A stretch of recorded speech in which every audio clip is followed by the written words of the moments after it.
Santapan Harian Jumat 29 Oktober 2021.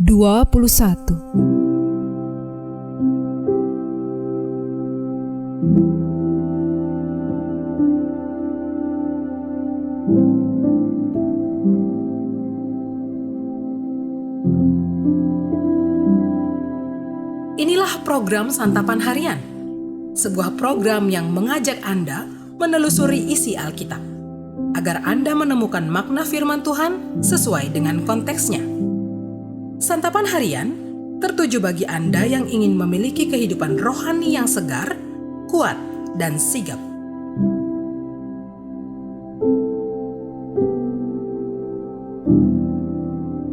Hari ini kita akan membaca Yunus pasal yang pertama, ayatnya yang pertama hingga ayatnya yang ke-17.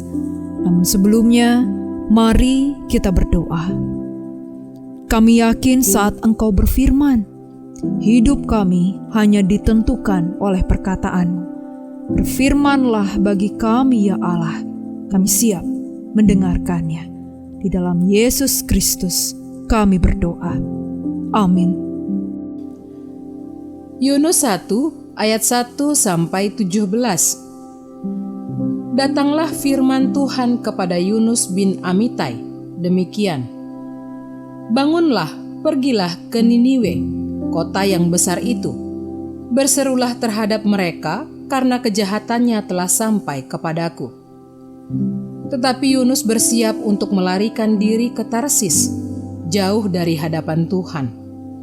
Ia pergi ke Yafo dan mendapat di sana sebuah kapal yang akan berangkat ke Tarsis.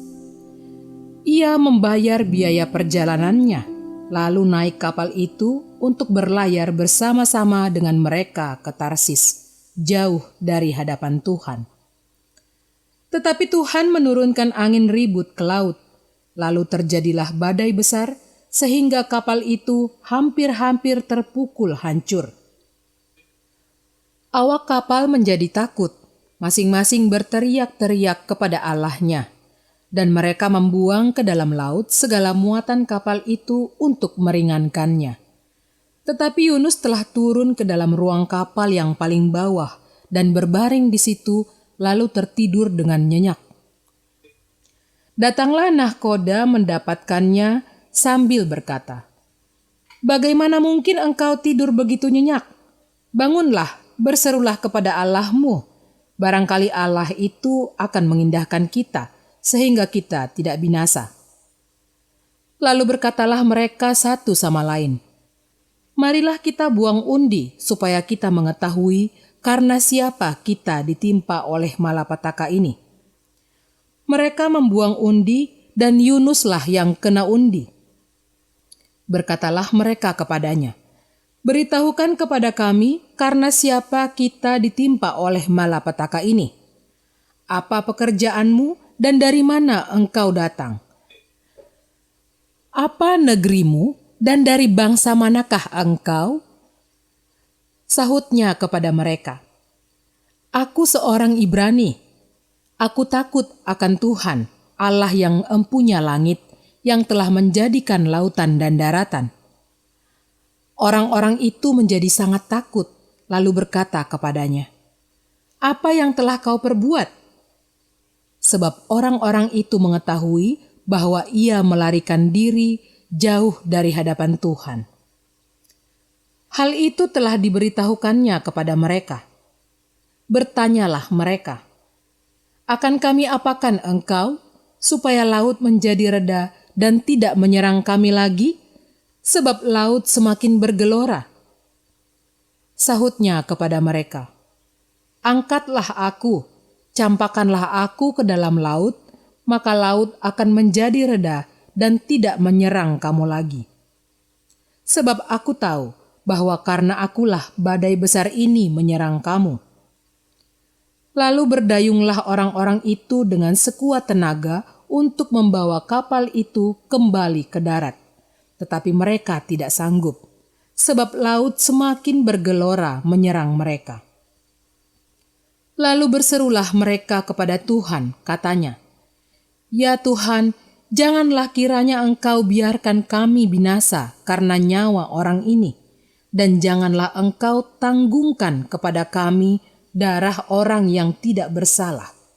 Sebab Engkau, Tuhan, telah berbuat seperti yang Kau kehendaki."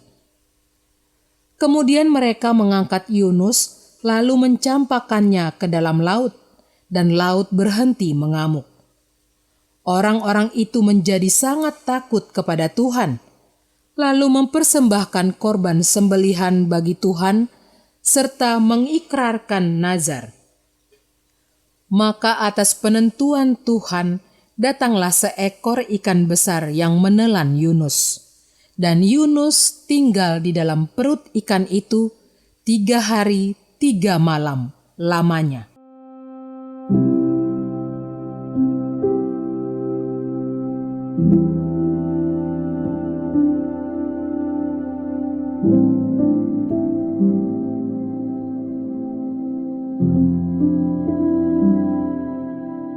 Sahabat Santapan Harian, panggilan Allah untuk memberitakan firman-Nya merupakan kesempatan istimewa yang diberikan kepada setiap orang percaya. Namun ada kalanya motivasi terselubung mewarnai setiap keputusan untuk menjalani panggilan ini.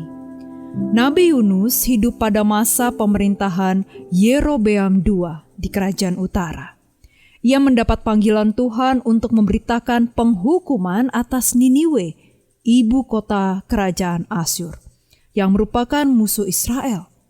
Kejahatan penduduk Niniwe yang luar biasa telah membuat Yunus bersikap antipati terhadap mereka.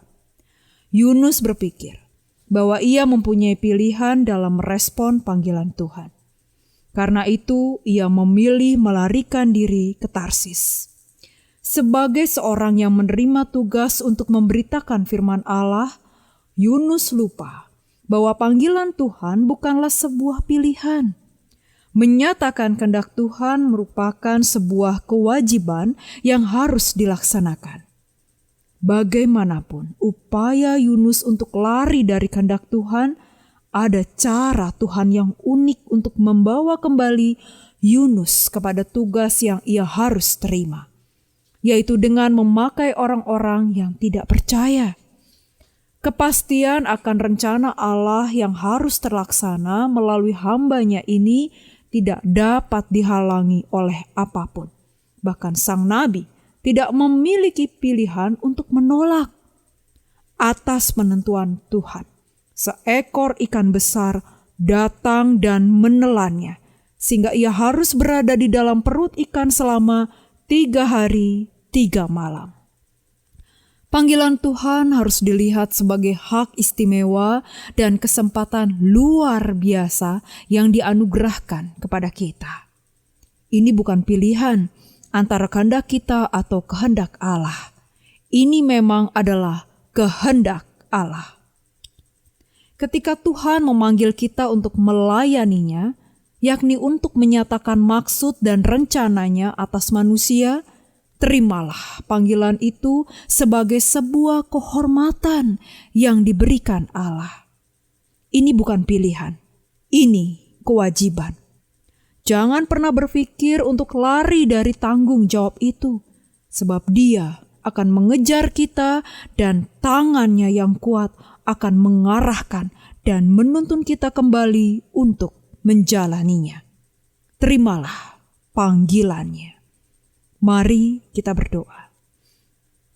Kami dengar suara-Mu ya Tuhan yang memanggil kami. Kami datang kepadamu. Inilah kami. Jadilah kehendak-Mu di dalam hidup kami. Di dalam damai-Mu Yesus Kristus, kami berserah. Amin.